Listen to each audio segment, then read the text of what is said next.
Greetings and welcome back to room 303 in our conversations with Gibran's prophet. We are engaging in some 30 talks to cover all the different poems of Gibran's prophet. We are now in lecture number 9 on joy and sorrow. We will be spending now time thinking about the theodicy question, that is to say, why must there be pain and suffering in the world? And it will not surprise us that Gibran's position is what we will refer to as the integral position. That is to say, he likes, I think, a whole lot of what he learned from his study of the Tao Te Ching, the idea in Taoism. You'll remember the story. The poor man has the son who goes away, brings back all of the ponies. His neighbor says, wow, how great it is that now you're wealthy. And the father just says, who knows what is good and what is bad. And sure enough, the next day, the boy is trying to break one of these ponies. He falls, he shatters his arm. How tragic. He now will never have the use of his arm. Again, the man comes to the father. Again, the father, who knows what is good and what is bad. Sure enough, the next day they are coming recruiting young men to go off and fight in the war. And because his son has been injured, he doesn't have to go. And now again the neighbor, and again the father, who knows what is good and what is bad. And of course this story can go on forever. Now, our assumptions here that you've been following our stuff at LearnStrong.net down that left-hand side. I'm hopeful that you've already been exposed to our introductory set of comments. We mentioned theodicy as the last of our big 5: epistemology, ontology, psychology, sociology, and then finally theodicy, the question of pain and suffering in the world. Now, and then we just finished with on work, and we're going to see some carryover of all the earlier 8 lectures that we've already given. There is, we're going to see the power of opposites that Gibran loves to play with.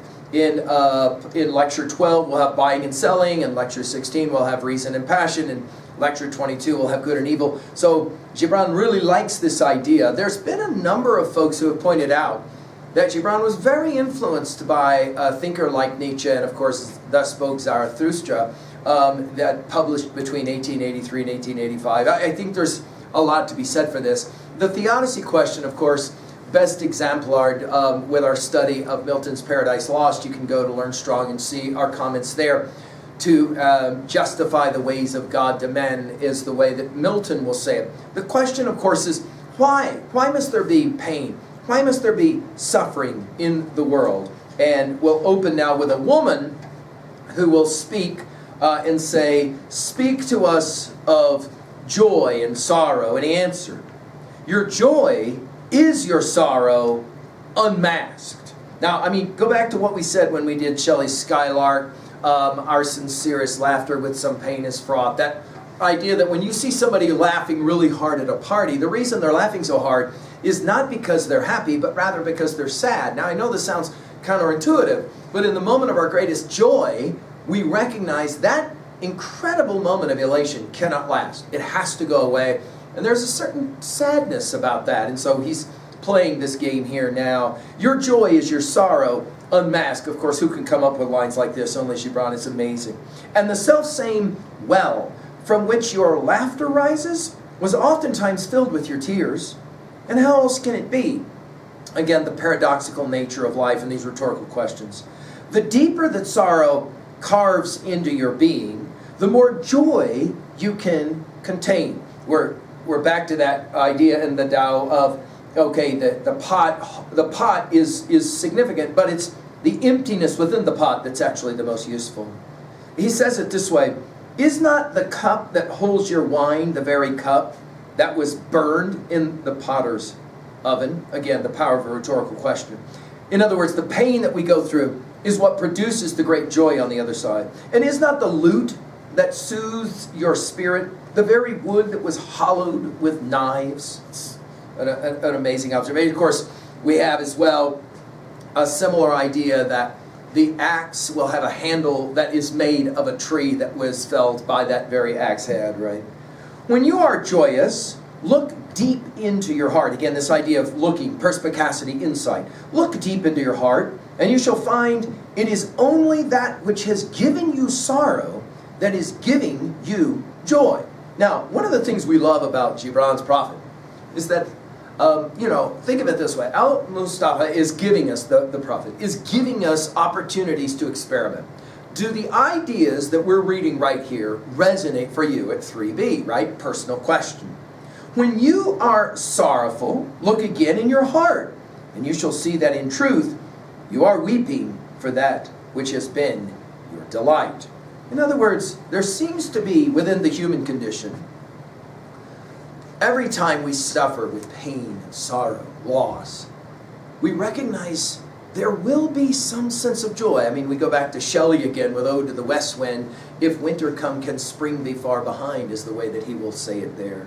Some of you say, and we've seen this construction, right? Some of you say, quote, joy is greater than sorrow. And others say, nay, sorrow is the greater. And of course, in this moment, in a line, we have much of the philosophic tradition kind of divided. Either life is joy or no, it's actually the opposite. Life is really sorrow. Now, of course, the integralist in Gibran will play it out this way. But I say unto you, they're inseparable. Can't have one without the other. Together they come, and when one sits alone with you at your board, remember that the other is asleep upon your bed. In other words, you cannot have joy, guys, without some sense of possible sorrow, and you can't have sorrow without the opportunity of the relieving of that sorrow, ergo joy. Verily, you are suspended like scales. Now this will take us back to our study of the Iliad. Of course, Zeus and his great scales. That whole idea that everything's got to be equilibrated. Verily, you are suspended like scales between your sorrow and your joy. Only when you are empty, we would think of this maybe as mindfulness, right? Are you at standstill and balanced, harmonious? When the treasure keeper lifts you to weigh his gold and his silver, of course the treasure keeper here would be some sense of the divine, needs must your joy or your sorrow rise or fall. Well, what are we going to do it with an idea like this? Well, we got to learn to accept all pleasure and pain as tools of training, right? And therefore it's all necessary. That is to say, we might say contentment is courage. And what is Gibran's theodicy? Well, it's this. In a line, whenever bad things happen, and of course bad things will happen, we've got to stop asking, why did this happen to me? And learn how to ask, why did this happen for me? Changing that 2 to a 4 forever changes the way you look at the world, because when bad things are going to happen, guys. And when you ask, why did this happen to me? You're in the question itself, you are asking, assuming that there's something in the universe that's happening to you. You're like a victim, right? And all you can do is just kind of like live with it because these terrible things happen. But when we learn, and that's the key, I think, for Al-Mustafa, I think that's the whole point of the prophet. Let me teach you something, he's suggesting. When we learn to ask, why did this happen for me? It's not that we are joy-filled about terrible pain and sorrow. No. We just know that it's coming. And when it comes, we ask a simple question. What can I do with this? What can I learn? How can I be better? How can I be more fulfilled, more mindful? And in that moment, we're able to translate our sorrow into some sense of joy or peace in that regards. At 2b, note the power of the rhetorical question in this one. And then, of course, the word picture of scales. Your life is kind of like always trying to be balanced between the joy and the sorrow. At 3a, I think that Gibran is playing around a lot with the Tao Te Ching. I think he's also playing around a lot with his response to Milton and Paradise Lost, but as well the Iliad. And the idea, I mean, we said this when we did all of the books of the Iliad at learnstrong.net. You can go back and take a look at that. We said that so much of the Iliad is an attempt to try to explain the question of theodicy, which is why those opening lines of the Odyssey itself, where Zeus will say, all the pain that humans have, it isn't my fault. It is somebody else, humans' fault, because they're the ones that make these stupid choices. I think Homer is constantly trying to find a way to equilibrate between joy and sorrow. Finally, at 3b, well, a way we can hang on to this. What was a time when your joy was actually a byproduct of your sorrow, of your pain, that getting through that sorrow and that pain, ball players know exactly what we're talking about at the superficial level, right? You put yourself through a lot of pain and suffering so you can come out on the other side. What was a time when that happened for you? Now, as we turn, we're ready to go to the next 3 poems as a unit that will focus primarily on issues of economy, and we're going to enjoy that. We're obviously going to build on everything coming before. I hope these lectures are challenging you. Thank you.